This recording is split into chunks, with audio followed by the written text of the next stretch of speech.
ಯಾರ ಸತ್ತ ತಗೊಂಡು ಮಾಡ್ತದಂದ್ರ ನಿನ್ನ ಸತ್ತ ತಗೊಂಡು ಇದು ಕಾರ್ಯ ಮಾಡ್ತದ ಅನ್ನುವಂಥದ್ದನ್ನ ತಿಳಿಸಾಕ ಇವೆಲ್ಲವೂ ಕೂಡ ಕಲ್ಪಿತಗಳಾಗಿರ್ತಾವ. ಆದ್ದರಿಂದ ಸತ್ಯವಲ್ಲ ಎಂದು ಅವುಗಳನ್ನ ತ್ಯಾಗ ಮಾಡಿ ಕೇವಲ ಅಧಿಷ್ಠಾನ ನಿರ್ವಿಕಾರವಾದ ತನ್ನ ಸ್ವರೂಪ ಸ್ಥಿತಿಯಿಂದ ತಾನಿರಲು ಅದಕ್ಕೆ ನೀತ್ಯಾತ್ಮಕ ಸಮಾಧಿ ಅನ್ನುವಂಥದ್ದು ಹೇಳ್ಕೊತ ಬಂದಾರ. ಇಲ್ಲಿ ಅಧಿಷ್ಠಾನ ಒಂದು ಲಕ್ಷಣ ವಿಚಾರ ಮಾಡಿದಾಗ ತಾನು ಹೆಂಗದನವ ನಿರ್ವಿಕಾರ ಸ್ವರೂಪದಿಂದಿದ್ದು ಹೆಂಗದನ ಆತ್ಮ ಅಧಿಷ್ಠಾನ ಹೆಂಗದನಿ ನನಗೆ ಯಾವ ಆಕಾರಗಳಿಲ್ಲ. ಒಂದ್ ವೇಳೆ ಆಕಾರಗಳಿದ್ವಪ್ಪ ಅಂದ್ರ ಅದು ಬದಲಾವಣೆ ಆಗ್ತಿತ್ತು, ಮತ್ತ ಅವಯವಗಳಿದ್ದಂದ್ರೆ ಕಾರ್ಯ ಘಟಿಸ್ತಿತ್ತು. ಏನು ಕಾರ್ಯ ಘಟಿಸದೆ ಕಾರ್ಯ ಮಾಡುವಂತದ್ದು ಇದಕ್ಕ ಈಗ ಏನ ಕಾರಣ ಅದಲ್ಲ, ಈ ಕಾರ್ಯ ನಡಿಬೇಕಾದ್ರೆ ಹಿಂದೊಂದು ಕಾರ್ಯ ಅದ, ಒಂದು ಕಾರಣ ಅದ. ಈ ಕಾರ್ಯ ಸುಮ್ಮನೆ ನಡೆಯುದಿಲ್ಲ, ಅದರ ಹಿಂದೆ ಏನ ಕಾರಣ ಅದನ್ನಲ್ಲ. ನಿರ್ವಿಕಾರ ಸ್ವರೂಪ ಯಾರು? ತಾನು ಅಧಿಷ್ಠಾನ ತನ್ನ ಸ್ವರೂಪ ಹೆಂಗದ ನಿರ್ವಿಕಾರ ಸ್ವರೂಪದಿಂದಿದ್ದು ಈ ಕಲ್ಪಿತ ಕಾರ್ಯಕ್ಕ ಯಾವ್ದು ಆಶ್ರಯ ಆಗ್ಯದೋ ಅದಕ್ಕೆ ಏನಬೇಕು? ಅಧಿಷ್ಠಾನ ಅನ್ಬೇಕು ಅನ್ನುವಂಥದ್ದನ್ನ ಇಲ್ಲಿ ಅವ್ರು ಹೇಳ್ಕೊತ ಬಂದಾರ. ಇದಕ್ಕೆ ಒಟ್ಟಾರೆ ನೀನು ಅಧಿಷ್ಠಾನ, ನೀನು ಬ್ರಹ್ಮ ಸ್ವರೂಪನೇದಿ ಅನ್ನುವಂಥದ್ದನ್ನ ನಮ್ಗೆ ಗಟ್ಟಿ ಮಾಡ್ತಾನೆ ಬೆಂಡ್ ಬಿಡುದಿಲ್ಲ. ಯಾವಾಗ ಗಟ್ಟಿ ಆಯ್ತು ಅಂದ್ರ ನಾನಿಷ್ಟೇ ಉದ್ಧಾರ ಅಲ್ಲ, ನನ್ನ ನಂಬಿಕೊಂಡವರು ತಾಯಿ ಅಂಶದವರು 10 ಮಂದಿ 10 ಅಂಶ 10 ತಲೆಮಾರು ಉದ್ಧಾರ ಆಕ್ಕವಂತ.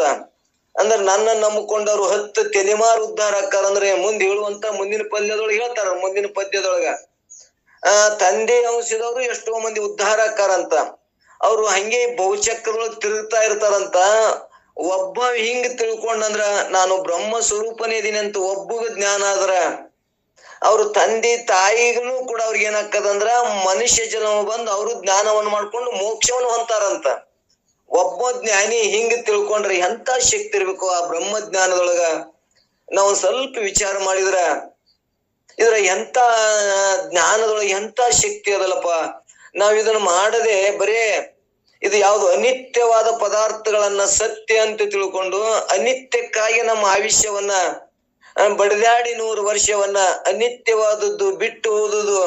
ಮತ್ತಿವತ್ತು ನಮ್ಮ ಪುರಾತನರು ಇಲ್ಲಿತಾನೆ ಬಿಟ್ಟು ಹೊಡ್ಕೋತೆ ಬಂದಾರ. ಈ ಅಜ್ಞಾನ ದೇಹಾದಿ ವ್ಯವಹಾರಗಳು ಸತ್ಯ ಅಂತ ತಿಳ್ಕೊಂಡು ಇದು ನಾಮ ರೂಪಗಳು ಏನದಲ್ಲ ಮಿಥ್ಯ ಅಂತ ನಮ್ಗೆ ಜ್ಞಾನ ಅಲಾರ್ಕ ಇದು ಸತ್ಯ ಅಂತ ತಿಳ್ಕೊಂಡ ಸಂಬಂಧ ನಮ್ಮ ವಂಶನೂ ಕೂಡ ಹಂಗೆ ನಾನು ಹೊಂಟಿನ ಅದ್ರಾಗೆ.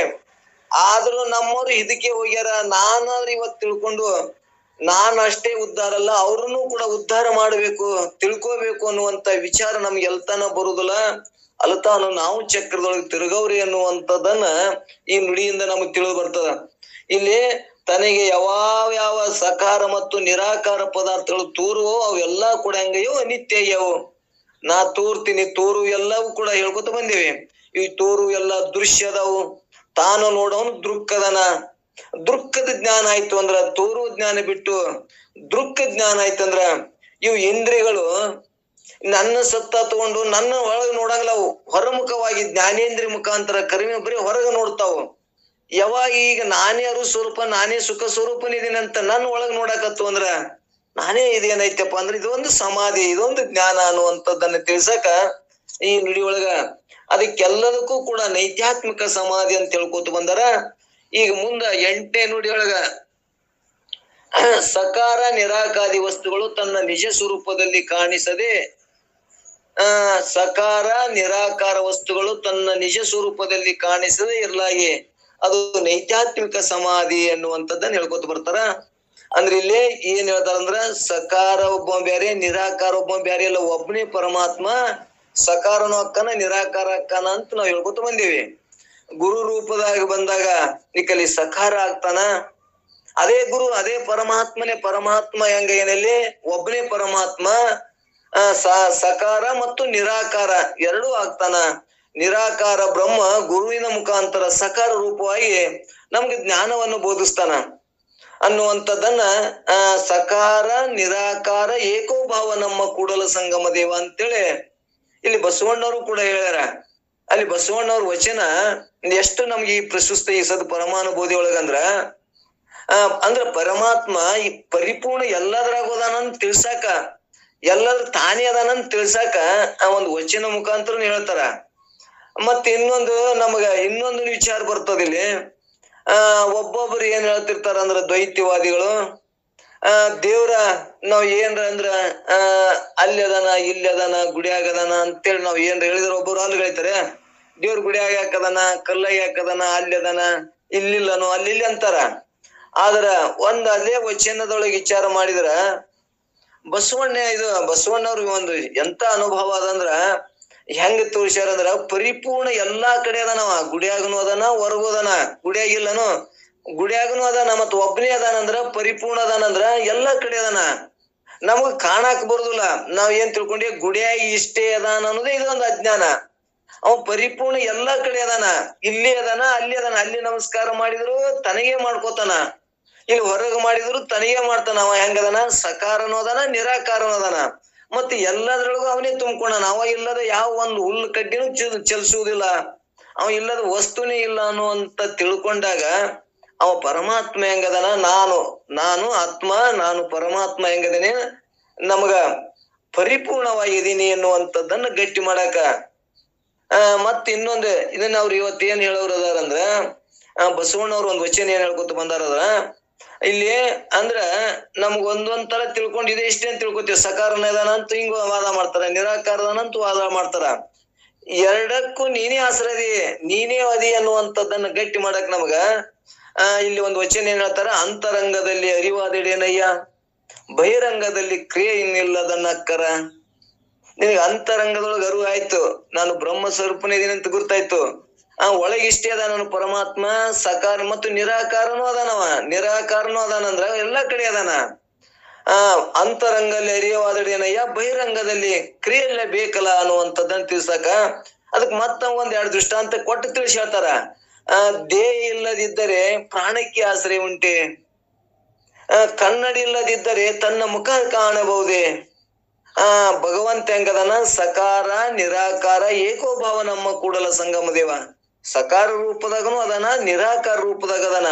ಅವ ಯಾರದಾರ ಅಂದ್ರೆ ಇಲ್ಲಿ ಇಬ್ರಿಲ್ಲ, ದ್ವೈತ ಇಲ್ಲ, ಒಬ್ನೇ ನೀನೇ ಇದೆ ಅನ್ನುವಂಥದ್ದನ್ನ ಗಟ್ಟಿ ಮಾಡಕ ಇಲ್ಲಿ ಎರಡು ಅನ್ನೋದೇ ಇಲ್ಲ. ಸಕಾರನು ನೀನೆ, ನಿರಾಕಾರ ನೀನೆ, ಎರಡನ್ನೂ ನೀನು ಒಳಗೊಂಡವ ಹಂಗದೆ, ನೀನು ಪರಿಪೂರ್ಣ ವಸ್ತು ಅದಿ ಅನ್ನುವಂಥದ್ದನ್ನ ತಿಳ್ಸಾಕ ಮತ್ತ ಸಕಾರ ರೂಪದೊಳಗ ಹೇಳಿದೆ ನಾಯನ. ಈಗ ಸಕಾರ ರೂಪದೊಳಗ ಅದೇ ಬ್ರಹ್ಮ ಹೆಂಗ ಇಬ್ರಾಗ್ತಾರ ಅಂದ್ರ ನಿರಾಕಾರ ಒಬ್ಬ ಸಕಾರದಾನನು ಅಂದ್ರ ಇಲ್ಲಿ ಆಗುದಿಲ್ಲ. ಅದೇ ಪರಮಾತ್ಮ ಗುರು ರೂಪದೊಳಗಾಗಿ ಬಂದು, ಅದೇ ಸಮುದ್ರ ನೀರ ಮೇಘ ರೂಪದಾಗಿ ಬಂದು ನಮಗ ಈಗ ಭೂಮಿಯಿಂದ ಬಿದ್ದ ನೀರ ನಮಗ್ ಹೆಂಗ ಆಗ್ತದಂದ್ರ ಅದು ಹೆಂಗ ನಮ್ಗ ಕುಡಿಯಾಕ ಯೋಗ್ಯ ಆಗ್ತದ. ಆದ್ರ ಅದೇ ಸಮುದ್ರ ನಮ್ಗ್ ಕುಡಿಯಾಕ ಬರ್ತಾನ ಅಂದ್ರ ತಿಳಿ ಅದು ಏನಾಗ್ತದ, ನಮಗ್ ಕುಡಿಯಾಕ ಆಗುದಿಲ್ಲ, ಬೇರೆ ಹಾಕದ, ಉಪ್ಪಿರ್ತದ, ಏನೇ ಆಗ್ತದ. ಆದ್ರ ಅದೇ ನೀರನ್ನ ಗುರು ಮುಖಾಂತರ, ಅದೇ ಜ್ಞಾನವನ್ನ ಗುರು ಮುಖಾಂತರ ಕೇಳಿದ್ರೆ ನಮಗ್ ಹೆಂಗ ಪ್ರಯೋಜನ ಆಗ್ತದ. ಹಂಗ ಒಬ್ಬನೇ ಗುರು ಬ್ಯಾರೆ ಅಲ್ಲ, ಗುರು ಬ್ರಹ್ಮ, ಗುರು ವಿಷ್ಣು, ಗುರುದೇವ ಮಹೇಶ್ವರ, ಹಿಂಗ್ ಬ್ಯಾರೆ ಯಾರು ಅಲ್ಲ, ಒಬ್ಬನೇ ಪರಮಾತ್ಮ. ಸಕಾರನದನ, ನಿರಾಕಾರದನ. ಹಿಂಗ ಯಾರು ತಿಳ್ಕೊತಾರ, ಇದೇ ಸಮಾಧಿ, ಇದೇ ಭೇದ ಬುದ್ಧಿ ಹೋಗಿ ಆತ್ಮ ಬುದ್ಧಿ ಆಗುವುದೇ ಇದಕ್ಕೆ ಏನಂತಾರ ಅಂದ್ರೆ ಸಮಾಧಿ ಅನ್ನುವಂಥದ್ದು ಹೇಳ್ಕೊತ ಬಂದಾರ. ಇಲ್ಲಿ ಇವತ್ತೇನ್ ಹೇಳ್ತಾರ ಅಂದ್ರ ಸಕಾರವನು ನಿರಾಕಾರವ ಎಲ್ಲವನು ತಾನೇ, ನಿರಾಕಾರ ಎಲ್ಲವೂ ಆಕಾರವಿಲ್ಲದವನು ತಾನ್ ಹೆಂಗದನ, ಕಡೆ ಆಕಾರ ಇಲ್ಲದವನು ತಾನೇ ಅದಾನ. ಒಂದು ಆಕಾರ ರೂಪ ಇತ್ತು ಅಂದ್ರ ಅವನನ್ನ ನಾವು ರೂಪ ಹೆಂಗ ಕಣ್ಲೆ ನೋಡಕ್ ಬರ್ತದ, ರೂಪದಾನ ಅಂದ್ರ ಕಣ್ಣಿಗೆ ಗೋಚರಿಸ್ತಾನಂದ್ರ ಗೋಚರಿಸುದಿಲ್ಲ. ಅವ ಆಕಾರದಾನಂದ್ರ ಎರಡಿದ್ದು ಅಂದ್ರ ಇಂತ ಆಕಾರ ಇಟ್ಟೈತಿ, ಹಿಂಗ ಆಕಾರ ಹಿಂಗ ರೂಪ ಹೇಳ್ಬೋದು. ಅವ ಒಬ್ಬನೇ ಅದಾನ, ಒಬ್ಬನೇ ಮತ್ ಯಾರಲ್ಲ, ತಾನೇ ಅದಾನ. ಅದನ್ನ ತಾನ್ ಅನುಭವದಿಂದಾನೇ ತಾನು ಕಂಡ್ಕೊಳಕ್ ಬರ್ತದ ಹೊರ್ತಾರ್ಥ ಇವ್ ಇಂದ್ರಿಯಗಳಿಂದ ಅನುಭವದಿಂದ ಈ ದೇಹಾದಿ ಬುದ್ಧಿಯಿಂದ ನೋಡಕ್ ಬರಂಗಿಲ್ಲ. ಆತ್ಮ ಬುದ್ಧಿಯಿಂದ ಆತ್ಮನ್ನೇವ ಆತ್ಮಾಂತುಷ್ಟ, ಆತ್ಮದಿಂದ ಆತ್ಮಜ್ಞಾನ ಮಾಡ್ಕೊಳಕ್ ಬರ್ತದ. ಸೂರ್ಯನ ಬೆಳಕದಿಂದ ಸೂರ್ಯನ ಬೆಳಕನ್ನ ಕಾಣಕ್ ಬರ್ತದ, ಅವನೇ ಕಾಣಕ್ ಬರ್ತದ. ಅದಕ್ ಮತ್ತೊಂದ್ ಬೆಳಕ್ ಬೇಕಾಗಿಲ್ಲ, ತಾನೇ ಆತ್ಮದನ, ತನ್ನಿಂದ ತನ್ ಕಾಣ್ಕೊಳಕ್ ಬರ್ತದ ಅಂತ ಇಲ್ಲಿ ಹೇಳೋದು. ಇಲ್ಲಾಂದ್ರೆ ಏನು, ಎರಡನೇ ಇಲ್ಲ. ಏನ್ ಹೇಳಿದ್ರು ಕೂಡ ನೀನು ಒಬ್ಬನೇ ಆತ್ಮ ಸ್ವರೂಪನೇ, ಎಲ್ಲವೂ ನಿನ್ನ ಒಳಗಡಕದ ಅನ್ನುವಂಥದ್ದನ್ನ ತಿಳ್ಸಾಕ ಇಲ್ಲಿ ಏನ್ ಹೇಳವ್ರಪ್ಪ ಅಂದ್ರ ಸಕಾರವನು ನಿರಾಕಾರವನು ತಾನ ಆಕಾರವ ನಿಜ ಪದದೊಳು ಜೋಕಿ ಎಣಿಸಿದ್ರುವನೇ ನೈತ್ಯಾತ್ಮಕವೆಂದು ಸ್ವೀಕರಿಸ ಸಮಾಹಿತಿ ಅನ್ನುವಂಥದ್ದನ್ನ ತಿಳಿಸಿ ಸಕಾರ ನಿರಾಕಾರಲ್ಲವು ತನ್ನ ಸಚ್ಚಿದಾನಂದ ಸ್ವರೂಪದಲ್ಲಿ ಪ್ರತೀತಿ ಆಗದೆ ಇರುತ್ತಿರಲು ಅದು ನೈತ್ಯಾತ್ಮಿಕ ಸಮಾಧಿ ಅಂತ ಹೇಳ್ಕೊತ ಬಂದಾರ. ಇಲ್ಲಿ ತಾನೇನದನ ಸಕಾರ ಮತ್ತು ನಿರಾಕಾರ ಮತ್ತ ಸತ್ತು ಚಿತ್ತು ಆನಂದ ತನ್ನ ಸ್ವರೂಪ ಹಿಂಗ್ ಪ್ರತೀತಿ ಆಗ್ತಿತ್ತಂದ್ರ ಇದೇ ನೈತ್ಯಾತ್ಮಿಕ ಸಮಾಧಿ ಎನ್ನುವಂಥದ್ದನ್ನ ಹೇಳಿ ಈ 9, 10 ಏನ್ ಹೇಳವ್ರಪ್ಪ ಅಂದ್ರ ಸಕಾರಗಳಾದ ಪದಾರ್ಥಗಳು ಯಾವ್ಯಾವ ಎಂದು ಕೇಳಿದ್ರೆ ಉತ್ತರವನ್ನು ಹೇಳ್ಕೊತ ಬರ್ತಾರ. ಧರಣಿ, ಜಲ, ಅನಿಲ, ಮರುತ, ಅಂಬರ ಆದಿ ಕರ್ಮಿ ಗುಣ ಕರ್ಮತತಿಗಳು ಬೆರೆಸಿ ಕಾಣಿಸಿಕೊಳ್ಳುತ್ತಿರುವುದಾಗಿ ಸಕಾರದಿರುವಂದು ತರಳಾಕ್ಷಿ ತಿಳಿ ನೀನು. ತಳರಾಕ್ಷಿ ಅಂದ್ರೆ ಚಂಚಲ ಕಣ್ಣುಗಳುಳ್ಳವಳೆ ನೀನು ಹಿಂಗ್ ತಿಳಿ ಅನ್ನುವಂಥದ್ದು ಹೇಳ್ಕೊತ ಬಂದಾರ. ಇಲ್ಲಿ ಧರಣಿ ಅಂದ್ರೆ ಭೂಮಿನ ಕೇಳ್ಕೊತ ಬಂದೇವಿ, ಜಲ ಮತ್ತು ಅನಿಲ ಅಂದ್ರೆ ಬೆಂಕಿ, ಮಾರುತ ಅಂದ್ರೆ ವಾಯು, ಅಂಬರ ಆದಿ ಅಂದ್ರ ಆಕಾಶ ಆದಿ ಏನದಾವಲ್ಲ ಇವು ಎಲ್ಲಕ್ಕೂ ಒಂದೊಂದು ಗುಣಗಳದಾವು ಅನ್ನುವಂಥದ್ದನ್ನ ಇಲ್ಲಿ ತಿಳಿಸ್ತಾರ. ಭೂಮಿಯಲ್ಲಿ ಏನದಪ್ಪ ಅಂದ್ರ ಗಂಧ ಗುಣ ಅದ, ಭೂಮಿಯಲ್ಲಿ ಏನಪ್ಪಾ ಅಂದ್ರ ಗಂಧ ಗುಣ ಅದ. ಮತ್ತ ಧಾರಣ ಕರ್ಮಾದಿಗಳನ್ನು ಕೂಡಿಕೊಂಡಿರುವುದು ಇದು ಹೆಂಗಂದ್ರ ಧಾರಣ ಅಂದ್ರ ಕರ್ಮ ಮಾಡಕ ಇದು ಯೋಗ್ಯ ಆಗ್ಯದ ಅನ್ನುವಂಥದ್ದನ್ನ ಇಲ್ಲಿ ತಿಳಿಸ್ಕೊತ ಹೊಂಟಾರ. ಜಲವು ರಸಗುಣದಿಂದ ಇದು ಯಾವಾಗಲೂ ಕೆಳಮುಖವಾಗಿ ಹರಿತದ, ಕರ್ಮದಿಂದ ಕೂಡ್ಯದ. ಮತ್ತು ಅಗ್ನಿ ರೂಪ ಗುಣದಿಂದ ಮತ್ತು ಇದು ಕೂಡ ಸುಡುವಂತ ದಹನ ಕರ್ಮಗಳನ್ನು ಮಾಡ್ತದ. ವಾಯು ಸ್ಪರ್ಶ ಗುಣದಿಂದಲೂ ಗಮನ ಕರ್ಮದಿಂದಲೂ ಕೂಡ್ಯದ. ಆಕಾಶವು ಶಬ್ದ ಗುಣದಿಂದಲೂ ಅವಕಾಶ ಕರ್ಮದಿಂದಲೂ ಕೂಡ್ಯದ. ಅಂದ್ರೆ ಎಲ್ಲದಕ್ಕೂ ಅವಕಾಶ ಕೊಟ್ಟದ, ಇದು ಒಂದು ಕರ್ಮ ಮಾಡ್ತದ ಈ ಆಕಾಶನು ಕೂಡ.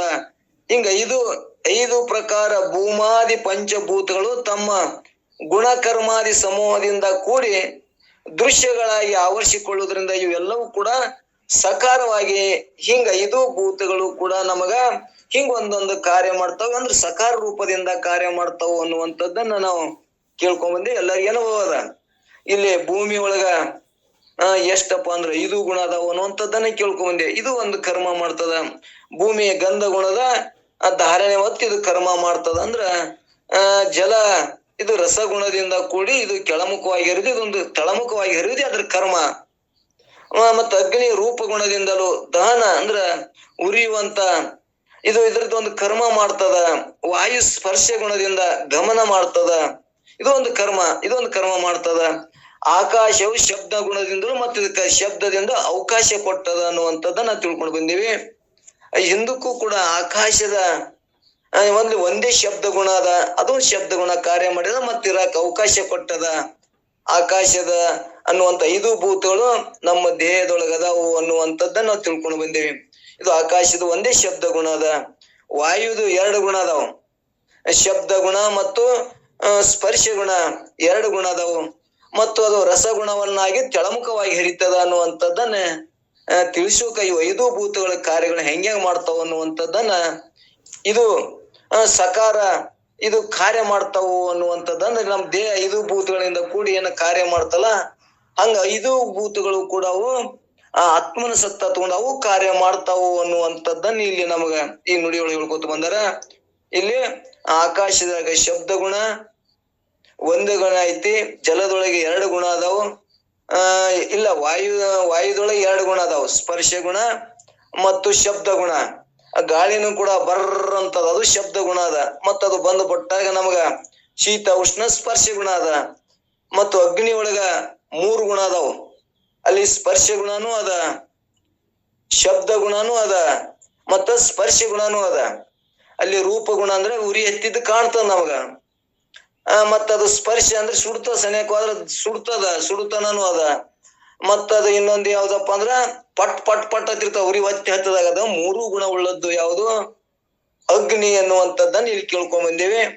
ಮುಂದ ಜಲದೊಳಗ 4 ಗುಣನೂ ಅದಾವು, ಅಲ್ಲಿ ಶಬ್ದ ಗುಣನೂ ಅದ, ನೀರ್ ಪುಳು ಅಂತಿರ್ತ ಶಬ್ದ ಗುಣನೂ ಅದ, ಸ್ಪರ್ಶ ಗುಣನೂ ಅದ, ಅದ ಮುಟ್ಟಿದ್ರೆ ಏನ್ ತಣ್ಣಗದ ಏನ್ ನೀರ್ ಬೆಚ್ಚಗದಾವ ಅಂತ ಅದ ಸ್ಪರ್ಶ ಗುಣನೂ ಅದ.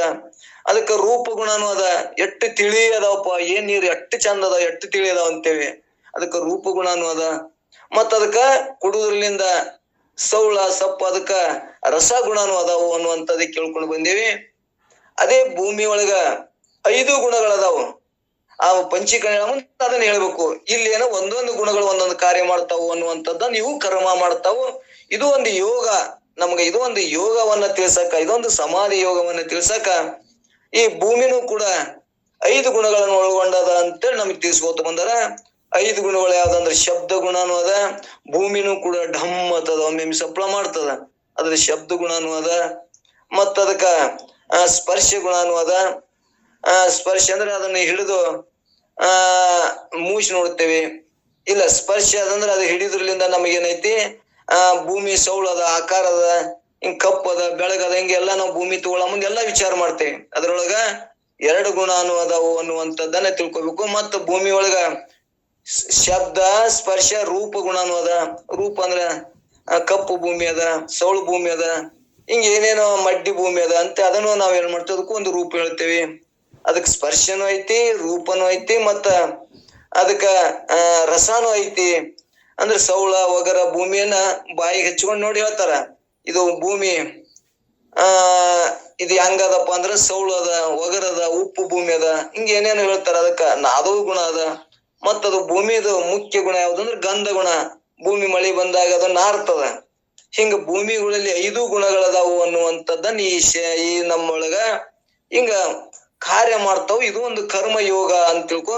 ಇದಕ್ಕ ನಾನೇ ಮಾಡ್ತೇವಲ್ಲ, ಇದ್ರದ್ದಲ್ಲ, ಇದು ಕಾರ್ಯವೇ ಬ್ಯಾರೆ. ಪಂಚಮಹಾಭೂತಗಳ ಕಾರ್ಯ ಇವು ಕೂಡ ತಮ್ಮ ಕಾರ್ಯಗಳನ್ನ ತಾವು ಮಾಡ್ತಾವು ಅನ್ನುವಂಥದ್ದನ್ನ, ಇಂದ್ರಿಯಗಳು ತಮ್ಮ ಕಾರ್ಯಗಳನ್ನ ತಾವು ಮಾಡ್ತಾವು.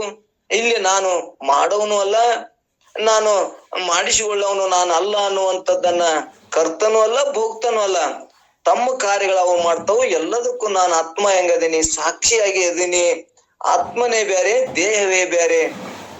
ದೇಹಕ್ಕೆ ಸಂಬಂಧಪಟ್ಟು ಇಂದ್ರಿಗಳು ಇವು ಎಲ್ಲವೂ ಕೂಡ ಜಗತ್ತು, ಅಜ್ಞಾನದ ಕಾರ್ಯಗಳು, ಮಾಯಿ ಕಾರ್ಯಗಳದಾವು. ಆತ್ಮನ ಕಾರ್ಯಗಳು ಕಣ್ಣಿಗೆ ಕಾಣುವುದಿಲ್ಲ. ಎಲ್ಲವೂ ಕಾರ್ಯಗಳು ಆತ್ಮವೇ ಮಾಡ್ತಾನ ಅನ್ನುವಂಥದ್ದನ್ನ ನಮ್ಗೆ ಸ್ಪಷ್ಟತೆ ಆಯ್ತು ಅಂದ್ರೆ, ಆತ್ಮನು ಕೂಡ ಕರ್ಮ ಮಾಡ್ತಾನ, ಇಂದ್ರಿಯಗಳು ಕೂಡ ಕರ್ಮ ಮಾಡ್ತಾವು. ಇವು ಎಲ್ಲವೂ ಕೂಡ ಕರ್ಮದಿಂದಲೇ ಜನಿತವಾಗ್ಯದ ಅನ್ನುವಂಥದ್ದನ್ನ ನಮ್ಗೆ ಗುರ್ತಾಕೋತ ಬಂತು. ಈಗ ನಿರಾಕಾರ ಯಾವುದು ಎಂಬುದನ್ನು ನಿರೂಪಿಸುತ್ತಾರ ಕೊನೆಯ ನುಡಿ ಒಳಗ. ಇಲ್ಲ, ಇನ್ನೊಂದು ನುಡಿ ಒಳಗೆ ಏನ್ ಹೇಳ್ತಾರಪ್ಪ ಅಂದ್ರೆ, ಇಲ್ಲಿ ನಿರಾಕಾರ ಯಾವುದು ಅನ್ನುವಂಥದ್ದನ್ನ ತಿಳ್ಸಕ ಇಲ್ಲಿ ಏನ್ ಹೇಳವ್ರಂದ್ರ, ನೀವಿಷ್ಟೆಲ್ಲ ನೀನೇ ಬ್ರಹ್ಮ ಬ್ರಹ್ಮ ಅಂತ ಹೇಳ್ತೀರಿ, ನಾ ಹೆಂಗ್ ಬ್ರಹ್ಮ ಆಗ್ತೇನೆ? ಬ್ರಹ್ಮ ಹಿಂಗೆಲ್ಲಾ ದೊಡ್ಡವದನ, ಈ ಜೀವ ಕಿಂಚಿತ್ ತತ್ವದನ, ಸಣ್ಣವದಿನಿ, ಇಷ್ಟೇ ಪೂಟ, ಇಷ್ಟೇ ಆಗಲತ್ ನಾದಿನಿ. ಅವ ಸರ್ವಜ್ಞ ಅದನ, ಸರ್ವ ಕರ್ತೃತ್ವ ಅದಾನ ಅಂತ ನೀವು ಹೇಳ್ತೀರಿ. ನಾನು ಅದನ್ನ ಕಿಂಚಿತ್ ಅದೀನಿ, ನಾನು ಅಜ್ಞಾನಿ ಇದೀನಿ, ನಾ ಜೀವ ಇಷ್ಟಿಟ್ಟೇ ಇದೀನಿ. ಇದು ಕೇಟ್ ಹೇಳಿದ್ರು ಕೂಡ ಈ ದೇಹನ ಹಿಡ್ಕೊಂಡು ತಿಳಿದಾಗ ದೇಹನೇ ನಾನು ಅನ್ನೋದ್ರಿಂದ ಇವ ಅಜ್ಞಾನಿ ಇದಾನ ಅನ್ನುವಂಥದ್ದನ್ನ ಇಲ್ಲಿ ತಿಳಿಸೋರ್ದಾರ. ಜೀವಜ್ಞ ಮರ್ತ್ಯಾದಿ ಭಾವು ತನ್ನೊಡ ನಗಲಗೊಂದಿ ತೋರ್ಪುವುದರಿಂದ ಕೋವಿದೆ ನೀನಿದನರಿ ನಿರಾಕಾರ ಒಂದು ವಿವೇಕಾದಿ ಮುಖದೋಳು. ವಿವೇಕದಿಂದ ವಿಚಾರ ಮಾಡಿದ್ರೆ ಜೀವಜ್ಞ ಅಂದ್ರೆ ನಾನು ಅಜ್ಞ ಅದೀನಿ, ಮತ್ತ ನಾನು ಮೃತ್ಯಾದಿ ಅಂದ್ರೆ ನನಗ ಸಾಯ್ತೀನಿ. ನಾ ದೇಹ ನಾನೇಂತೀನಿ, ನಾ ಸಾಯವನು, ನಾ ಹುಟ್ಟಿನಿ ಅಂದ್ರೆ ನಾ ಸಾಯ್ತೀನಿ ಅಂತ ದೇಹನೇ ನಾನು ಅಂತಾನ. ಯಾರು? ಅಜ್ಞಾನಿ.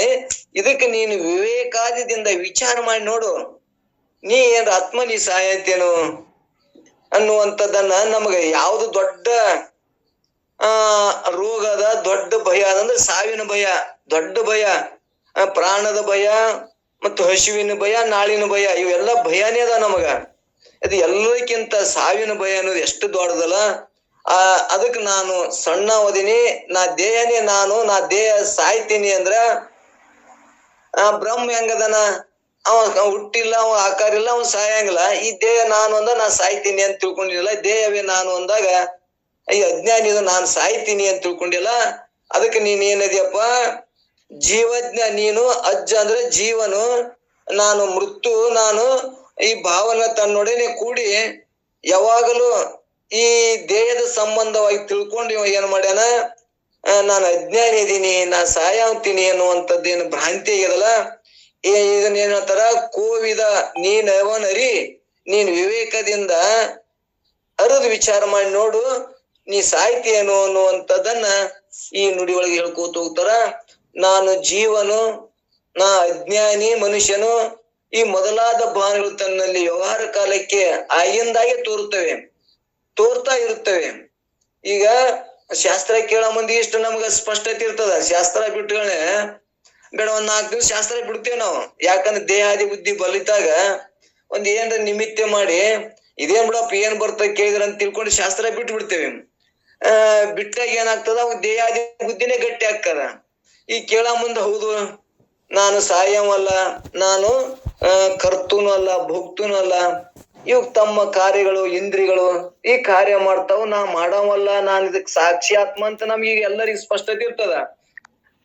ಮತ್ತ ಬಿಟ್ಟುಗಳೇ ದೇಹಾದಿ ಆಕಾರಾಗಿ ನಾನು ಏನದೀನಿ, ಜೀವದೀನಿ, ನಾನು ಹುಟ್ಟಿನಿ ಅಂದ್ರೆ ನಾನು ಸಾಯ್ತೀನಿ. ಮತ್ತೆ ಇದು ದೇಹಾದಿ ಬುದ್ಧಿನೇ ಬರ್ತಿತ್ತು ಅಂದ್ರ ಅದಕ್ಕೆ ನೀನು ವಿವೇಕದಿಂದ ವಿಚಾರ ಮಾಡು.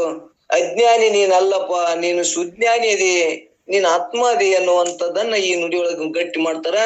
ಏನ್ ಹೇಳ್ತಾರಂದ್ರ, ನಾನು ಜೀವನು, ನಾನು ಅಜ್ಞಾನಿ ಮನುಷ್ಯನು ಎಂಬ ಮೊದಲಾದ ಭಾವನೆಗಳು ತನ್ನಲ್ಲಿ ವ್ಯವಹಾರ ಕಾಲಕ್ಕೆ ತೋರ್ತಾವು, ಆಗಿಂದಾಗೆ ತೋರುತ್ತಾ ಇರುತ್ತವೆ. ಅವುಗಳೆಲ್ಲಾನು ನೀನು ವಿಚಾರ ಮಾಡು, ವಿವೇಕದಿಂದ ಕಂಡು ಇವಕ್ಕನ್ನ ನಿರಾಕರಿಸು, ಇವಕ್ಕನ್ನ ತಾಶ್ಚರ್ಯ ಮಾಡು, ನಿರಾಕಾರ ಮಾಡು ಅನ್ನುವಂಥದ್ದನ್ನ ಹೇಳ್ತಾರ. ಬಳಿಕ ಈ ಕೊನೆ ನುಡಿಯೊಳಗ 10ನೇ ನುಡಿಯೊಳಗೆ ಏನ್ ಹೇಳ್ತಾರಂದ್ರೆ, ಇದರಿಂದ ಯೋಗಿಗೆ ಭವಬಂಧ ಒಳಿದು ಪಿಂಗಿ ತವೆ ಸುಖಾತ್ಮಕ ಮುಕ್ತಿ ಘಟಿಪುದು. ಯುವತಿ ಕೇಳ್ ಯೋಗಿವರನ ಸಂಗಾತಿ ಎಂದೇ ಸರ್ವ ಎನಿಪುದು. ಅಖಿಳರ್ಗೆ ಮನದೊಲಿಮೆ ಅಂದ್ರ, ಇಲ್ಲಿ ಮನದೊಲಿಮೆ ಅಂದ್ರ ಮನುಷ್ಯನ ಇಚ್ಛಿತ ವಸ್ತು, ಸಮೀನಿಪುದು ಅಂದ್ರೆ ಪ್ರಾಪ್ತಿ ಆಗುದು. ನಿನಗೇನ ಬಯಕೆ ಇಚ್ಛೆ ಅದಲ್ಲ, ಸುಖದ ಬಯಕೆ, ಸುಖ ಅಂದ್ರ ಮೋಕ್ಷ, ಏನ್ ಬಯಕೆ ಐತಲ್ಲ ಆ ಮನದೊಳನ ಮನುಷ್ಯನಲ್ಲಿ ಇಚ್ಛೆ ಐತಲ್ಲ ಅದು ನಿನಗೇನಾಗ್ತದ, ಪ್ರಾಪ್ತಿ ಆಗ್ತದ. ಕೇಳ ಯುವತಿ ಅಂದ್ರೆ ಈ ಸ್ತ್ರೀಯಳೇ ಆಲಿಸು. ಆ ಯೋಗಿವರನ ಅಂದ್ರ ಯೋಗೇಶ್ವರನ ಸಂಘದಿಂದ ಕೇಳುವುದ್ರಿಂದ, ಆ ಸಹವಾಸದಿಂದ ನೀನಕ್ಕೆ ನಿನಗ ಇಂಥ ಜ್ಞಾನ ಆಗ್ತದ ಅನ್ನುವಂಥದ್ದನ್ನ ಹೇಳೋರದರ. ಸಹವಾಸದಿಂದ, ಶರಣರ ಸಂಘದಿಂದ, ಜ್ಞಾನಿಗಳ ಸಂಘದಿಂದ ಅಖಿಳರಿಗೆ ಸರ್ವರಿಗೆ ಮನದೊಲಿಮೆ ಮನುಷ್ಯನ ಇಚ್ಛೆ ಅನ್ನೋದ ಸುಖ, ಎಲ್ಲರ ಇಚ್ಛೆ. ಎಂತ ಅಜ್ಞಾನಿ ಪುರುಷನು ಕೂಡ ಒಂದು ಅದ್ರಲ್ಲಿಂದ ಫಲ ಬರ್ಲಿಕ್ಕಂದ್ರೆ ಯಾರು ಕಾರ್ಯಕ್ಕೆ ಪ್ರವೃತ್ತಿ ಆಗುದಿಲ್ಲ. ಅದ್ರ ಇಚ್ಛೆ ಇಟ್ಟುಕೊಂಡು ಅದ್ರ ಫಲ ಇಟ್ಟುಕೊಂಡಂತೆ ಎಲ್ಲರೂ ಪ್ರವೃತ್ತಿ ಆಗ್ತಾರ. ಒಂದು ಪ್ರಪಂಚದಾಗ ಎಂತ ತಿಳುವಳಿಕೆ ಇಲ್ಲಪ್ಪ, ಅಜ್ಞಾನಿ ಅದಾನಂದ್ರೂ ಕೂಡ ಒಂದು ಪ್ರವೃತ್ತಿ ಆಗ್ಬೇಕಾದ್ರೆ ಒಂದು ಇಚ್ಛೆ ಇಟ್ಕೊಂಡೆ ಪ್ರವೃತ್ತಿ ಆಗ್ತಾನ. ಹಂಗ ನಾವು ಎಲ್ಲರೂ ನಿತ್ಯ ಶಾಸ್ತ್ರ ಕೇಳ್ತೇವೆ ಅಂದ್ರೆ ನಮ್ದು ಏನ ಇಚ್ಛೆ ಅದ, ಸುಖ ಅಂದ್ರ ಮೋಕ್ಷವನ್ನು ಕಡಬೇಕು ಅನ್ನೋದು ಎಲ್ಲರ ಇಚ್ಛೆ ಅದಲ್ಲ. ಹಿಂಗ ಸಮಾಧಿ ಮಾಡಕತ್ತಿ ಅಂದ್ರ ನಿನಗೆ ಏನಾಗ್ತದ, ಮೋಕ್ಷ ಹಾಕಂದ್ ನಿನ್ ಇಚ್ಛೆ ಏನೈತಲ್ಲ ಅದು ಈಡೇರ್ತದ ಅನ್ನುವಂಥದ್ದನ್ನ ಈ ನುಡಿ ಒಳಗೆ ಹೇಳ್ತಾರ. ಈ ನುಡಿ ಒಳಗ ಯಾವ ಯೋಗಿ ಯುಕ್ತ ಶ್ರವಣ ಕ್ಯಾದಿ 5 ಸಮಾಧಿಗಳು ಅಭ್ಯಾಸವನ್ನು ಮಾಡುತ್ತಿರುವನು ಅವನಿಗೆ ಸುಖವಾದ ಮುಕ್ತಿ ದೊರೆಯುತ್ತದೆ. ಮುಕ್ತಿ ಅಂದ್ರೆ ಎಂತದ್ದು, ಸುಖವಾದದ್ದು. ನಮ್ಗ ಸುಖ ಆದ ಅಂತೇಳಿ ನಾವ್ ಏನ್ ಮಾಡೀವಿ, ಬೆನ್ ಹತ್ತೀವಿ. ಇವತ್ತು ಹಾಕದ, 50, 60, 70 ಆದ್ರೂ ಏನ ಈ ಸುಖ ಆಗಿಲ್ಲ, ಇವತ್ ನಾಳೆಗೆ ಹಾಕದ ಅನ್ಕೋತಾನೆ ನಾವ್ ಹೊಂಟೀವಿ. ಆದ್ರೆ ಸುಖನೇ ಇಲ್ಲ. ಯಾವಾಗ ಹಿಂಗ ನೀನು ಸಮಾಧಿ ಯೋಗ ಒಂದು ಜ್ಞಾನ ಮಾಡ್ಕೊಳಕತ್ತಿ, ವಿವೇಕದಿಂದ ವಿಚಾರ ಮಾಡಕತ್ತಿ ಅಂದ್ರ ಸುಖ ಸ್ವರೂಪನೇ ನಾನೇ ಇದೀನಿ ಅನ್ನುವಂಥದ್ದನ್ನ ಅನುಭವಕ್ಕೆ ಬತ್ತು ಅಂದ್ರ ಸುಖ ಹೊರಗಿಲ್ಲ, ನಾನು ಸುಖ ಸ್ವರೂಪನೇ ಇದೀನಿ ಅಂದಾಗ ನಾನು ಸಾಯವಲ್ಲ. ಇದು ಶರೀರ ದುಃಖಿ ಅದ, ಶರೀರ ಹುಟ್ಟ್ಯದ, ಶರೀರ ಸಾಯ್ತದ. ನಾ ಏನ್ರ ಸಾಯ್ತೇನೆ, ನಾ ಸುಖ ಸ್ವರೂಪನೇ ನಾನಿದೀನಿ ಅಂದಾಗ ನನಗೆ ಸಾವಿಲ್ಲ ಅನ್ನುವಂಥದ್ದನ್ನ ಗಟ್ಟಿ ಆಯ್ತು ಅಂದ್ರ, ಇದು ನಮಗ್ ನಿಶ್ಚಯ ಆಯ್ತು ಅಂದ್ರ, ಮಿಥ್ಯತ್ವದ ಭಾವ ನಿಶ್ಚಯ ಆಯ್ತು ಅಂದ್ರ ಆತ್ಮಭಾವ ನಮ್ಗೆ ಏನಾಕ್ಕದ, ಅಪರೋಕ್ಷ ಆಕ್ಕದ. ನಮಗ ಮಿಥ್ಯತ್ವದ ಬಗ್ಗೆ ನಿಶ್ಚಯ ಆಗೋಲ್ದು. ನಾನೇ ಸಾಯ್ತೀನಿ, ನಾನೇ ಮಾಡ್ತೀನಿ, ನಾನು ಮನುಷ್ಯನೇ ಇದೀನಿ, ನಾ 3 ಮೊಳ ಶರೀರದವನೇ ನಾನಿದೀನಿ ಅಂತ ಏನಾಗಿದೆ ಇವಾಗ ಅಜ್ಞಾನದ ಭ್ರಾಂತಿ ಆಗ್ಯದ. ಯಾವಾಗ ಹಿಂಗ್ ತಿಳಿತ್ನಂದ್ರ, ಹಿಂಗ್ ಸಮಾಧಿ ಮಾಡಕತ್ನಂದ್ರ ನಿನ್ ಏನ್ ಇಚ್ಛೆ ಅದಲ್ಲ, ಸುಖದ ಇಚ್ಛೆ, ಅದು ಇಚ್ಛೆ ಈಡೇರ್ತದ, ನೀನು ಮುಕ್ತನಾಗ್ತಿ ಅನ್ನುವಂಥದ್ದ ನೀ ನುಡಿಯೊಳಗೆ ಹೇಳ್ಕೊತ ಹೊಂಟಾರ. ಯಾವ ಯೋಗಿ ಉಕ್ತ ಶ್ರವಣ ಕ್ಯಾದಿ 5 ಸಮಾಧಿಗಳನ್ನ ಹೇಳ್ಕೊತ ಬಂದಾರಲ್ಲ, 5 ಸಮಾಧಿಗಳನ್ನ ಅಭ್ಯಾಸ ಮಾಡುವವನಿಗೆ ಸುಖವಾದ ಮುಕ್ತಿ ದೊರೆಯುತ್ತದ. ದುಃಖಕರವಾದ ಬಂಧವು ನಿವೃತ್ತಿ ಆಕ್ಕದ. ಇಲ್ಲಿ ನಮ್ಗೆ ಏನಾಗಿದೆ, ಈ ಬಂಧ ಅಂದ್ರೆ ದೇಹ ನಾನು ಅಂತ ಏನಾಗ್ಯದಲ್ಲ, ನಮಗ ಬಂಧನ ಆಗ್ಯದ. ಯಾಕಂದ್ರೆ ಹೆಂಗ್ ಬಂಧನ ಆಗ್ಯದ ಅಂದ್ರ, ನಾನು ಕಿಂಚಿತ್ ಅದೀನಿ, ನಾನು ದೇಹ ಅದೀನಿ, ದೇಹ ನಾನು ಸಾಯ್ತೀನಿ ಅಂತ ನನಗೇನಾಗ್ಯದ, ಭ್ರಾಂತಿ ಆಗ್ಯದ. ಈ ಭ್ರಾಂತಿ ಹೋಗ್ತದ. ಮತ್ತದ ಏನಾಗ್ತದ, ನಾ ಹೋಗುದಿಲ್ಲ, ಶರೀರ ಹೋಗುದಿಲ್ಲ. ನಾವ್ ಏನಾಗ್ತದ, ಜ್ಞಾನ ಆದಗಳನ್ನ ಏನಂತ ತಿಳ್ಕೊತಾರ ಮಂದಿ, ಜ್ಞಾನ ಆದಗಳನ್ನ ಶರೀರನು ಹೋಗ್ತದ ಅಂತೇಳಿ ಒಂದಿಷ್ಟು ನಮಗ್ ತಪ್ಪು ಗಣಿಸ್ಕೊಟ್ಟಾರ. ಶರೀರ ಹೋಗುದಿಲ್ಲ, ಶರೀರ ಇರ್ತದ, ಪ್ರಾರಬ್ಧ ಇರುತ್ತಾನ, ಶರೀರ ಇರ್ತದ. ಆದ್ರ ನಾನ್ ಅನ್ನೋದು ಶರೀರ ಏನಾದಲ್ಲ, ನಾನಲ್ಲ ಅಂತ ನಿಶ್ಚಯ ಹಾಕದ ಅವಾಗ. ಶರೀರ ಸಾಯ್ತದ, ನಾ ಸಾಯವಲ್ಲ. ಇದು ಹಿಂಗಾಯ್ತುವಪ್ಪ ಅಂದ್ರ ಜೀವ ಇರ್ತದ, ಆದ್ರೂ ಕೂಡ ಅವ ಏನಾಗ್ತಾನ, ಸಮಾಧಿ ಮೋಕ್ಷ ಎಂಬ ಸಮಾಧಿಯನ್ನ ಅನುಭವಿಸ್ತಾನ ಅನ್ನುವಂಥದ್ದನ್ನ ನಾವ್ ಇಲ್ಲಿ ತಿಳ್ಕೊಬೇಕು. ಒಬ್ಬೊಬ್ರು ಏನಂತಾರ, ದೇಹ ಜ್ಞಾನ ಆದಗಳೇ ಹೆಂಗ ನಮಗ ಹಗ್ಗದ ಅಧಿಷ್ಠಾನ ಜ್ಞಾನ ಆದಗಳೇ ಹಾವ್ ಹೆಂಗ್ ಇರುದಿಲ್ಲ, ಹಂಗ ನಮಗೂ ಈ ನನ್ನ ಜ್ಞಾನ ಆದಗಳೇ, ಆತ್ಮಜ್ಞಾನ ಆದಗಳೇ ದೇಹ ಹೋಗ್ಬೇಕಲ್ಲ, ದೇಹ ಇರಬಾರ್ದಲ್ಲ ಅಂತೇಳಿ ಹಿಂಗಂತಾರ. ಇದು ತಪ್ಪು. ಈ ಪ್ರಶ್ನೆ ನಮ್ಮ ಮತವಾದಿಗಳು ಹಿಂಗ್ ಕೇಳ್ತಾರ. ನಾವು ಮತವಾದಿಗಳನ್ನ ಎಲ್ಲವನ್ನು ಅಲ್ಲುಗಳ್ಕೋತ ಬಂದೇವಿ. ಒಬ್ಬೊಬ್ರು ಮತವಾದಿಗಳು ಏನಂದಾರ, ಮನುಷ್ಯಗೆ ಆತ್ಮ ಅಂದಾರ, ಇಂದ್ರಿಯಗಳಿಗೆ ಆತ್ಮ ಅಂದಾರ. ಈ ಲೋಕ ಜನ, ಈ ಚಾರ್ವಕರು ಎಲ್ಲರೂ ಕೂಡ ಒಂದೊಂದು ಕೈ ಏನ್ ಹೇಳ್ಕೊತ ಬಂದಾರಲ್ಲ, ಇದು ನೀನಲ್ಲ, ಇದು ನೋಡಿ ವಿಚಾರ ಮಾಡಂತ ವಿವೇಕದಿಂದ ವಿಚಾರ ಮಾಡ್ಕೋತ ಬಂದಾಗ ಕೊನೆಗೆ ಒಬ್ಬ ಮತವಾದಿ ಏನಂತಾನ, ಜ್ಞಾನವೇ ನೀನು ಅಂತಂದಾಗ, ಜ್ಞಾನ ಆದಗಳೇ, ಆತ್ಮಜ್ಞಾನ ಆದಗಳೇ ಮತ್ತೆ ಈ ಶರೀರ ಇರಬಾರ್ದಲ್ಲ, ಇದು ತೋರ್ಬಾರ್ದಲ್ಲ ಅಂತೇಳಿ ನೀವ್ ಏನು ಮೊದಲು ದೃಷ್ಟಾಂತ ಹೇಳಿರಿ, ಹಗ್ಗದ ದೃಷ್ಟಾಂತ ಹೇಳಿರಲ್ಲ. ಆ ಹಗ್ಗದ ಜ್ಞಾನದ ಅಧಿಷ್ಠಾನ ಜ್ಞಾನದಗಳೇ ಹಾವು ಹೆಂಗಿರುದಿಲ್ಲ, ಅದು ಹೆಂಗ್ ಸುಳ್ಳಿ ಅದ, ಹಂಗ ಶರೀರನು ಸುಳ್ಳು ಆಗ್ಬೇಕಲ್ಲ ಅಂತೇಳಿ ಈಗ ಮತವಾದಿಗಳನ್ನ ನಮ್ಮನ್ನ ಏನ್ ಮಾಡ್ತಾರ, ಅವರು ಖಂಡನ ಮಾಡಕ್ ಬರ್ತಾರ. ಅದಕ್ಕೆ ಇಲ್ಲಿ ವೇದಾಂತಿಗಳು ಏನ್ ಹೇಳ್ತಾರ, ಜ್ಞಾನಿಗಳೇನ್ ಹೇಳ್ತಾರಪ್ಪ ಅಂದ್ರ, ನೋಡಪ್ಪ ಅದು ಅನಿರ್ವಿಚನೆಯ ಇರಬಾರ್ದು ಅಂತಲ್ಲ, ತೋರಬಾರ್ದು ಅಂತ ನೇಮಲ್ಲ. ತೋರಿದ್ರು ಕೂಡ ನಿನಗೆ ಏನಾಗ್ಯದ, ನಿಶ್ಚಯ ಆಗ್ಯದ, ಸುಳ್ಳ ಅಂತ ನಿಶ್ಚಯ ಆಗ್ಯದ.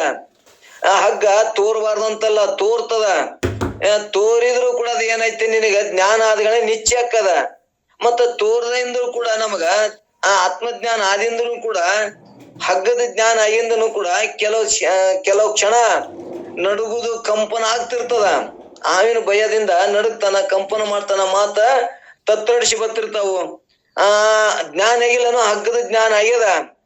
ಆಗಿಂದನು ಕೂಡ ಅದು ಏನಾಗಿರ್ತದಪ್ಪ ಅಂದ್ರ, ಆ ಕಂಪನಾದಿಗಳು ಹೆಂಗಿರ್ತಾವ ಹಂಗ ನಮಗೂ ಜ್ಞಾನ ಆಗಿಂದನು ಕೂಡ ದೇಹಾದಿ ಕಂಪನಗಳು ಇರ್ತಾವ. ಅದು ಪ್ರಾರಬ್ಧ ಮ್ಯಾಗ ದೇಹ ಇರ್ತದ ಅಂತೇಳಿ ಮುಂದೆ ಕೆಲವು ದಿನದಾಗ ಏನಾಗ್ತದದು, ನಾನು ಆತ್ಮನೇ ಇದೀನಿ ಅಂತೇಳಿ ಸಮಾಧಾನದಿಂದ ವೃತ್ತಿ ಒಂದು ಏನಾಗ್ತದ, ಆತ್ಮಕಾರ ವೃತ್ತಿಯಾಗಿ ಶಾಂತದಿಂದ ಸಮಾಧಾನದಿಂದ ಬದುಕನ್ನು ಮಾಡ್ತಾನ. ಸಾವಿನ ಭಯನೂ ಇಲ್ಲ, ಲೋಕವೇ ಇಲ್ಲ, ಲೋಕ ನಮಗ್ ಬರ್ತದ ಹೊಕ್ಕದ, ಲೋಕ ನಮ್ಮ ನಾಳೆ ಸತ್ತಾಗ ಬರ್ತಾರ ಇಲ್ಲ ಅನ್ನೋದು ಈ ಭ್ರಾಂತಿನೇ ಹೋಗ್ತದ. ಬಂದ್ರೇನು ಬಿಟ್ರೇನು, ಸುಳ್ಳಿ ಅಂದಾಗ, ಸುಳ್ಳಿನ ಸಹವಾಸ ಮಾಡಿದಾಗ ಬಂಜಿ ಮಗ ಸುಳ್ಳನೇ ಅದಾನ. ಅವಂಗ ಅಲ್ಲಿ ಕರೆ ಮಾಡಕರಿ ಎಲ್ಲೈತಿ, ಅವಂಗ ಅಲಂಕಾರ ಮಾಡುವುದರ ಎಲ್ಲೈತಿ, ಇಲ್ಲೇ ಅಂದಾಗ, ಸುಳ್ಳೆ ಅಂದಾಗ ಈ ದೇಹಾದಿ ಈ ಪ್ರಪಂಚ ಸುಳ್ಳೆ ಅಂತ ನಮ್ಗ ನಿಶ್ಚಯ ಆದಾಗ ನಾಳಿನ ಭಯ ಅನ್ನೋದೇ ಹೋಗ್ಬಿಡ್ತದ, ಸಾವಿನ ಭಯ ಹೋಗ್ತದ, ಮತ್ತು ಹಸಿವಿನ ಭಯನೂ ಹೋಗ್ತದೆ. ಇವು ಮೂರು ನಮಗೆಲ್ಲರಿಗೆ ದೊಡ್ಡ ಭಯ. ಪ್ರಾಣದ ಭಯ, ನಾಳಿನ ಭಯ ಮತ್ತು ಪ್ರಾಣದ ಭಯ. ಹಸಿವಿನ ಭಯ ಇವು ಏನದಲ್ಲ, ಹಸಿವಿನ ಭಯ, ನಾಳಿನ ಭಯ, ಪ್ರಾಣದ ಭಯ. ಪ್ರಾಣ ಹೊಕ್ಕದ ಬಹಳ ಭಯ ಅದ, ಇವ್ ಹೆಂಗ್ ಮಾಡ್ಲಿ ಅಂತಾನ. ಮತ್ ಹಸು ಅಂದ್ರೆ ಹಸು ಊಟಕ್ಕೆ ಹೆಂಗ್ ಮಾಡ್ಲಿ ಅಂತಾನ. ಮತ್ತ ನಾಳೆ ಏನಾಗ್ತದೋ ಏನಿಲ್ಲ, ನಾಳೆ ನನ್ನ ಹಣೆ ಬರ್ದಾಗ ಏನದು ಅಂತ ಇದು ನಾಳಿದ ಚಿಂತೆ ಮಾಡ್ತಾನ. ಈ ಜ್ಞಾನ ಆಯ್ತು ಅಂದ್ರ ಅವಾಗ ಏನಾಗ್ತದ, ಹಸಿವಿನ ಬ್ರೇನ್ ಹೋಗ್ತದ. ಅದ್ರ ಪ್ರಾರಬ್ಧ ಇದ್ರ ಉಣ್ತದ, ಪ್ರಾರಬ್ಧ ಇರ್ಲಿಕ್ಕಂದ್ರ ಇಲ್ಲ, ಅದ್ರದ್ದು ಏನಾಗ್ತದ ನನಗಾಗುದಿಲ್ಲ ಅಂತೇಳಿ ಏನಾಗ್ತಾನವ ಆನಂದದಿಂದ ಇರ್ತಾನ. ಅದ್ರ ಕಡೆ ಲಕ್ಷ್ಯ ಹೋಗುದಿಲ್ಲ, ಹಸಿವಿನ ಭಯನೂ ಹೋಗ್ತದ. ನಾಳೆ ಏನಾಗ್ತದಂದ್ರ ನಾಳೆ ಅನ್ನೋದೇ ಒಂದು ಏನಾಗ್ಬಿಡ್ತದ, ನಾಳೆಗೂ ಕೂಡ ನಾನು ಪರಮಾತ್ಮ ನಾನೇ ಇದೀನಿ, ನಾಳೆಗೂ ನಂದು ಪ್ರಾರಬ್ಧ ಇದ್ದದ್ದಾಕದ, ಅದಕ್ಕೆ ಯಾಕೆ ನಾಳೆಗೆ ಯಾಕೆ ಅಂಜುದು, ಇವತ್ತು ಆನಂದ ಇರುಮ, ಇವತ್ತು ಆರಾಮಿರುಮ ಅಂತೇಳಿ ನಾಳೆದು ಭಯನೂ ಬಿಡ್ತಾನ. ಮತ್ತ ಇದು ಹುಟ್ಟ್ಯದ ಅಂದ್ರೆ ಈ ಶರೀರ ಒಂದ್ ದಿವ್ಸ ಆಯ್ತದ, ಅದಕ್ಕೆ ಚಿಂತೆ ಮಾಡಿದ. ಜಾತಸ್ಯ ಮರಣಂ ಧ್ರುವಂ, ಹುಟ್ಟಿದ್ದು ಒಂದ್ ದಿವ್ಸ ಆಯ್ತದ, ನಾ ಸಾಯವಲ್ಲ ಅನ್ನೋ ಅಂತದ್ ನಿಶ್ಚಯ ಆದಾಗ. ಮತ್ ಇದಕ್ಕೆ ಏನಂತಾರ ಬಸವಣ್ಣವ್ರು ಹೇಳ್ಕೊತ ಬಂದಾರ ಇದನ್ನೊಂದು ವಚನ, ಜಾತಸ್ಯ ಮರಣ, ಹುಟ್ಟಿದ್ದು ಒಂದ್ ದಿವ್ಸ ಆಯ್ತದ, ಇದಕ್ಕೆ ಯಾರು ಅಂಜುದು, ಇದಕ್ಕೆ ಯಾರು ಕಳ್ಕೋದು, ಮತ್ತ ನಾಳಿಗೆ ಬರುದು ನಾನು ಹಿಂದೆ ಬರ್ಲಿ, ಇದಕ್ಕಾರಂಜೋರು. ಮತ್ತೆ ಜಾತಸ್ಯ ಮರಣಂ ಧ್ರುಮತ ಅವ್ರು ಸ್ಪಷ್ಟ ಹೇಳ್ಯಾರ, ನಾಳೆಗೆ ಬರುದು ನನ್ಗೆ ಹೀಗೆ ಬರ್ಲಿ, ಈಗ ನಾಳೆಗೆ ಬರುದು ಈಗಲೇ ಬರ್ಲಿ. ಇದಕ್ಕಾರ ಅನ್ಸ್ತಾರ, ಇದಕ್ಕಾರ ಹೇಳ್ತಾರ. ಇದು ಮಿಥ್ಯ. ಒಂದ್ ದಿವ್ಸ ಬಂದದ, ಒಂದ್ ದಿವ್ಸ ಹೋಗ್ತದ ಅನ್ನೋ ನಾನು ಹೋಗವಲ್ಲ, ನಾನು ಆತ್ಮ ಬರವಲ್ಲ. ಇದು ಹುಟ್ಟಿದ್ ಒಂದ್ ದಿವ್ಸ ಆಯ್ತದ, ನಾನು ಹುಟ್ಟೇ ಇಲ್ಲ. ಆತ್ಮ ನಾ ಏನ್ರ ಹುಟ್ಟಿ ಇಟ್ಟಿನಿ ಅಂದ್ರೆ ಹುಟ್ಟಿದ್ದು ಸಾಯ್ತದ, ತೋರಿದ್ ಒಂದ್ ದಿವ್ಸ ಇಲ್ಲಾರಂಗಕ್ಕದ. ನಾನು ಹುಟ್ಟಿಲ್ಲ, ನಾನು ತೋರುವುದಿಲ್ಲ ಅಂದ್ರೆ ನಾನು ಯಾವಾಗಲೂ ಇರಾವ, ನಾನು ಆತ್ಮ ಅದೀನಿ ಅನ್ನುವಂಥದ್ದು. ಹಿಂಗ ನನ್ನ ಸ್ವರೂಪ ಜ್ಞಾನ, ಯಥಾರ್ಥ ಜ್ಞಾನ ಆಯ್ತು ಅಂದ್ರ ಇದೇ ಜೀವನ್ ಮುಕ್ತಿ. ಜೀವ ಇರಾಕಲೆ ಮುಕ್ತಿ ಸುಖವನ್ನ ಅನುಭವಿಸಬೇಕನ್ನೋದೇ ನಮ್ದು ಎಲ್ಲಾ ವೇದಾಂತಿಗಳ ಸಾರ. ಸತ್ಯದ ಮೋಕ್ಷ ಅಂದ್ರೆ ಅಜ್ಞಾನಿಗಳ ತರ, ಸತ್ಯದ ಮೋಕ್ಷ ಆಯ್ತು, ಸತ್ಯದ ಸುಖ ಆಯ್ತು ಅಂದ್ರೆ ಅಜ್ಞಾನಿಗಳ ತರ. ಇದ್ದಾಗಲೇ ಆ ಮೋಕ್ಷ ಸ್ವರೂಪದ ಸ್ಥಿತಿಯನ್ನ ಅನುಭವಿಸೋಣ ಅನ್ನುವಂಥದ್ದನ್ನ ಈ ಪರಮಾನುಭೂತಿ ಇದು 14ನೇ ಸೂತ್ರ ಇವತ್ತ ಮುಗಿತದ. ಈ 14ನೇ ಸೂತ್ರದಿಂದ ನಾವು ಏನ್ ತಿಳ್ಕೊಂಡೇವೆ ಅಂದ್ರ, ಶ್ರವಣ ಮಾಡುವುದೇ ಒಂದು ಸಮಾಧಿ, ಮತ್ತು ಇದನ್ನ ಚರ್ಚೆ ಮಾಡುವುದೇ ಒಂದು ಮನನ, ಮತ್ತು ಇದು ನಿಧಿಧ್ಯಾಸನ. ಅಂದ್ರೆ ಇಲ್ಲಿ ಏನಾಯ್ತಪ್ಪ ಅಂದ್ರ ಪರಿಪಕ್ವ ಅವಸ್ಥೆ ಕೇಳಿ ತನ್ನ ಸ್ಥಿತಿ ಒಳಗೆ ಇರುವುದೇ ಇದು ನಿಧಿಧ್ಯಾಸನ, ಇದೇ ಒಂದು ಸಮಾಧಿ. ಪರಿಪಕ್ವ ಸಮಾಧಿ, ಪರಿಪಕ್ವ ಅವಸ್ಥೆಗೆ ಇದು ಸಾಕ್ಷಾತ್ಕಾರ, ಇದೇ ಒಂದು ಸಮಾಧಿ ಅನ್ನುವಂಥದ್ದನ್ನ ಹೇಳಿ, ಮತ್ತ ಅಸ್ಥಿ ಭಾತಿ ಪ್ರಿಯ, ನಾನು ಎಲ್ಲದ್ರೊಳಗು ತುಂಬಿಕೊಂಡಿನಿ, ನಾಮರೂಪಗಳು ಮಿಥ್ಯೆ ಅದಾವು, ಹಿಂಗ್ ತಿಳ್ಕೊಳ್ಳದೆ ಒಂದು ಸಮಾಧಿ ಅನ್ನುವಂಥದ್ದನ್ನ, ಮತ್ತು ಸರ್ವಾತ್ಮಕದೊಳಗೆ ಎಲ್ಲದ್ರೊಳಗು ನಾನೇ ತುಂಬಿಕೊಂಡಿನಿ ಅನ್ನುವಂಥದ್ದನ್ನ 5 ಇಲ್ಲಿ ನಮಗೆ ಹೇಳ್ಕೊತ ಬಂದ್ರು. ಸಮಾಧಿ ಒಳಗೆ 5 ರೀತಿ ಸಮಾಧಿ. ಇವು ಸಮಾಧಿನೇ, ಹಿಂಗ್ ತಿಳ್ಕೊಳ್ಳೋದು ಒಂದು ಸಮಾಧಿನೇ, ಸತ್ಸಂಗ ಮಾಡೋದು ಒಂದು ಸಮಾಧಿನೇ ಅನ್ನುವಂಥದ್ದನ್ನ ನಮಗ್ ಸ್ಪಷ್ಟ ಮಾಡ್ಕೋತ ಬಂದ್ರು. ಇದ್ರ ಏನು ಯಾರಿಗೂ ಸಂಶಯ ಉಳಿಯಾಕಿಲ್ಲ ಅಂತ ಅನಿಸ್ತದ. ಏನ್ರ ಸಂಶಯ ಇತ್ತಂದ್ರೆ ಚರ್ಚೆ ಮಾಡೋಣ. ಮತ್ತ